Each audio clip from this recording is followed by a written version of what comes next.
خاتون حضور کی خدمت میں حاضر ہوئی اور عرض کی یا رسول اللہ صلی اللہ علیہ وسلم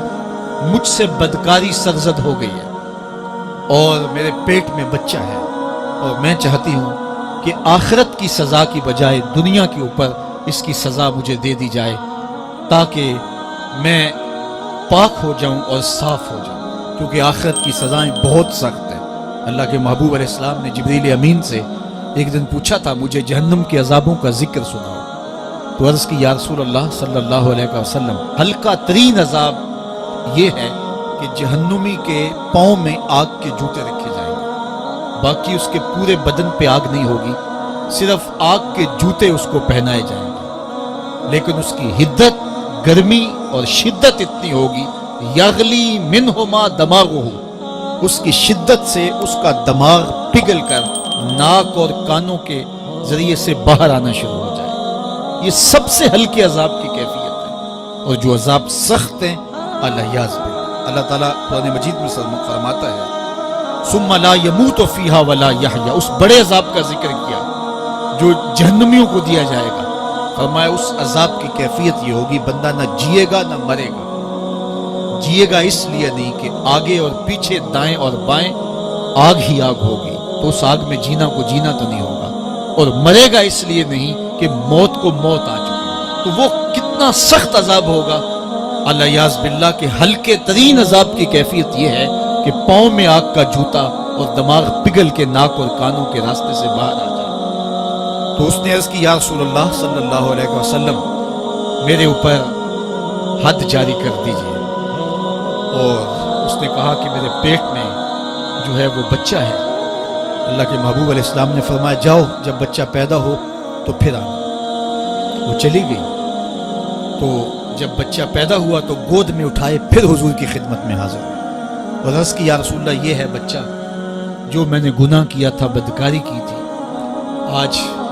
یہ اس کی نشانی ہے۔ تو اللہ کے محبوب علیہ السلام نے فرمایا کہ اسے لے جاؤ اور اسے دودھ پلاؤ، اور جب یہ کچھ کھانے پینے لگ جائے گا تو پھر آنا۔ کچھ دنوں کے بعد وہ دوبارہ حاضر ہوئی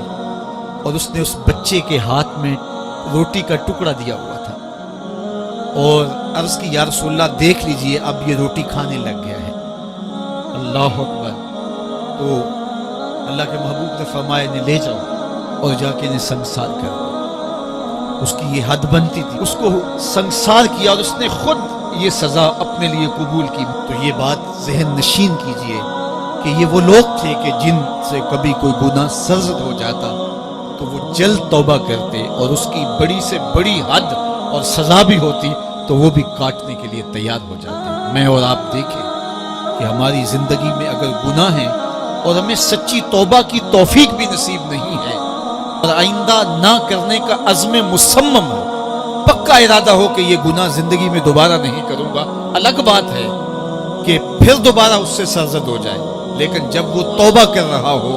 تو اس وقت اس کا پختہ عزم ہو اور اس کے دل کے کسی گوشے میں نہ ہو کہ چلو میں توبہ کر لیتا ہوں اور پھر ہو گیا تو پھر کر لوں گا، پکا عزم ہو کہ دوبارہ یہ گناہ نہیں کروں گا۔ اور اگر زبان سے توبہ توبہ کر رہا ہو اور دل میں ہو کہ ٹھیک ہے یہ تو صبح بھی مجھ سے عمل بد سرزد ہونا ہے، تو اللہ تعالیٰ سے یہ مذاق کرنے والی بات ہے،